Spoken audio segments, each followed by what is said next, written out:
Je commencerai tout d'abord mon témoignage par cette citation qui me parle beaucoup et parlera sûrement également à beaucoup d'entre vous. Ne te laisse pas vaincre par le mal, mais triomphe du mal par le bien. Il n'y a pas d'homme juste sur la terre qui fasse le bien sans jamais pécher. Ceux qui sèment dans les larmes moissonneront dans la joie. 7 ans de foyer pour mineurs, 1 an et demi à vivre dans la rue, 4 ans de prison, un père violent, un enfant hyperactif. Quand je parle de cela, beaucoup se diront aujourd'hui que j'aurais pu finir très mal, mais que Christ a changé ma vie et m'a rendu meilleur. C'est la stricte vérité, mais avant tout changement, il faut une prise de conscience, car la repentance est précédée par une prise de conscience. On peut dire en effet que pendant des années, Satan se régalait en me voyant et s'en frottait les mains de plaisir. Entre alcool, sexe, films pornographiques, masturbation, drogue, violence, armes, agressivité et j'en passe. Il était plus que sûr qu'à continuer comme ça, ma destinée aurait été les temps de feu pour l'éternité. La Bible nous dit dans Matthieu 7, versets 13 à 14, « Entrez par la porte étroite, car l'âge est la porte spacieuse, et le chemin qui mène à la perdition. Il y en a beaucoup qui entrent par là, mais étroite est la porte resserrée, le chemin qui mène à la vie, et il y en a peu qui les trouvent. » 2 chemins, le large et l'étroit. En effet, ce n'est que 2 chemins pour certains. Et celui qui est à Christ comprendra que ces 2 chemins sont celui qui mène à la mort éternelle et celui qui mène à la vie éternelle. Alors pourquoi choisir la mort quand on peut vivre éternellement? À l'époque, j'étais tout simplement comme les païens. Je me moquais de Dieu et de Jésus-Christ. Je voulais tout simplement vivre ma vie comme bon me semble en ignorant la Bible, donc en reniant notre Seigneur. Alors que pourtant jeune, j'étais catholique, fait du catéchisme ainsi que ma première communion. Pour moi, le bonheur résidait dans des choses du monde. C'est seulement plus tard que je comprendrai que ces choses-là sont le péché et que ceux qui sont à Christ ont plus de bonheur dans leur vie que tout ce que nous trouvons dans ce bas monde. Le Seigneur ne place pas des personnes sur votre chemin par hasard. J'en ai fait l'expérience, certaines à 2 reprises. Hiver 2018, j'étais à la rue à Chalon-sur-Saône sans aucun domicile, à vivre et dormir dehors avec mon petit chien blanc Awa. Je faisais la manche devant Monoprix au centre-ville de Chalon-sur-Saône afin d'avoir un peu d'argent pour acheter de quoi manger, car je n'avais vraiment aucun revenu.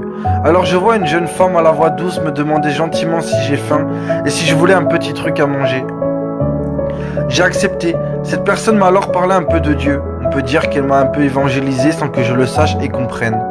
Et m'a proposé alors de venir avec elle le soir même à une réunion inter-église à l'Assemblée de Dieu, l'église située rue de Dijon.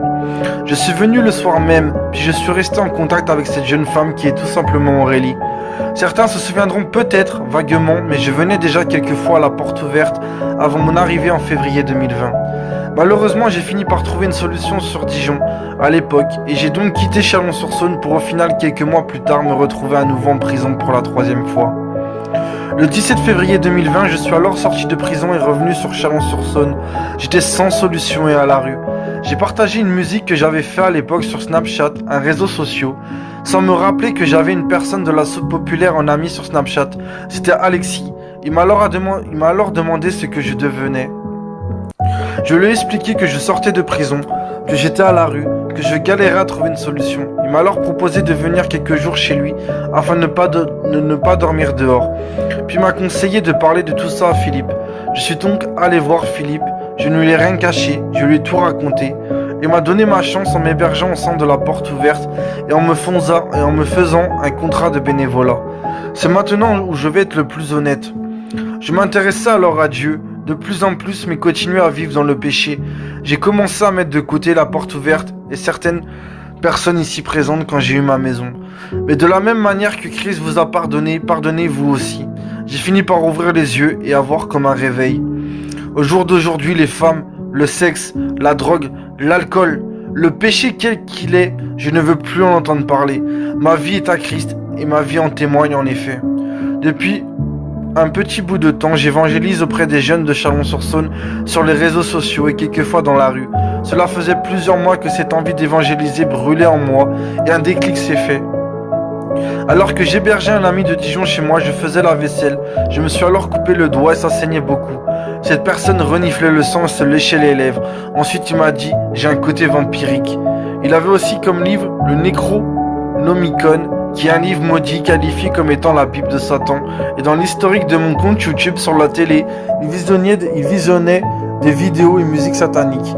Il y a eu une colère divine qui m'a permis de le mettre dehors avec sagesse.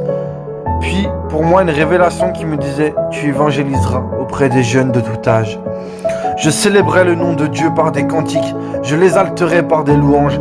Soyez-en sûrs, mon passé n'est uniquement le témoignage de la nouvelle personne que je suis devenue en acceptant Jésus-Christ de Nazareth dans ma vie.